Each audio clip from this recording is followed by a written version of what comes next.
ముందుగా దేవుడి నామకు వందనాలు, ఇప్పుడు వచ్చిన మీ అందరికీ వందనాలు, అన్నీ కూడా వందనాలు. ఐదవ మాట కంటిన్యూ చేస్తున్నామండి.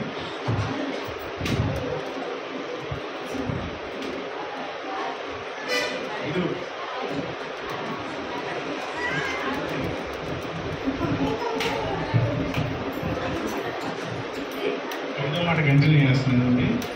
యోహాను సువార్త 19:28 తప్పికొనిచున్నాను అని.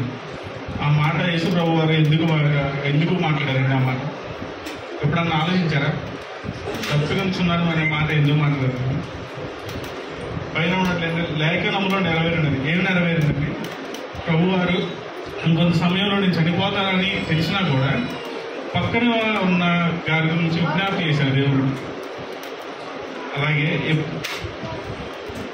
యోహాను సువార్త 4:6 కూడా ఉందండి. ఒకసారి దీన్ని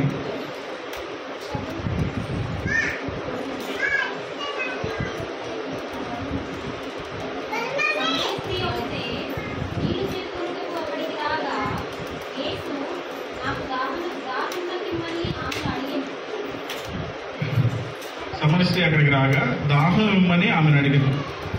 ఆమెనే ఎందుకు అడిగాడండి? అంతమంది వస్తూ ఉంటారు కదా బావి దగ్గరికి. యాకోబు బావి దగ్గర ఉన్నప్పుడు అంతమంది వెళ్తూ ఉంటారు. కానీ ఆమె వచ్చే సమయంలోనే ఇంచుమించు 12 గంటల సమయంలోనే ప్రభు వారు అక్కడ ఉండి ఆమె వచ్చే సమయం చూసి ఆమెను అడిగారు. ఆమెను అడగడానికి కూడా కారణం ఉందండి. ఎందుకంటే ప్రభు అలా 4:13 ఉంది. అందుకు యేసు నీళ్లు త్రాగి మరలా దప్పికొనగలను అని అన్నారు. అంటే ఆమె ఇచ్చి నీళ్లు తాగినా మళ్ళీ దప్పికొంటారు. కానీ యేసు ప్రభు ఇచ్చి నీళ్లు తాగితే ఎప్పుడు దప్పికొనరండి. ఎప్పుడు దప్పికొనరు? దేవుడి యందు భయభక్తులు కలిగి ఆయన మాటలో నడిచి పరలోక రాజ్యం వెళ్ళి ఆయనతో ఉన్నప్పుడు దప్పికొనరండి. దప్పికొనరంటే ఇప్పుడు దప్పికొనమని కాదు, మనం భయభక్తులతో కలిగి ఉన్నప్పుడు మాత్రమే ఆయన దగ్గరికి వెళ్ళి పరలోకంలో దప్పికొనగా ఉంటాం.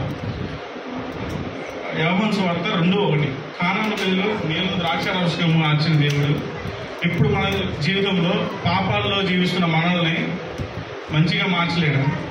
దేవుడిని ఎప్పుడన్నా అడిగారా? నేను పాపంలో జీవిస్తున్నాను, నన్ను మార్చండి అని హృదయపూర్వకంగా మనం అడిగినప్పుడు మారుస్తారండి. కానీ ఏదో వచ్చేమో వెళ్ళి ప్రభా నేను తప్పు చేశాను, నన్ను క్షమించు అని ఒక మాట అంటే సరిపోదు.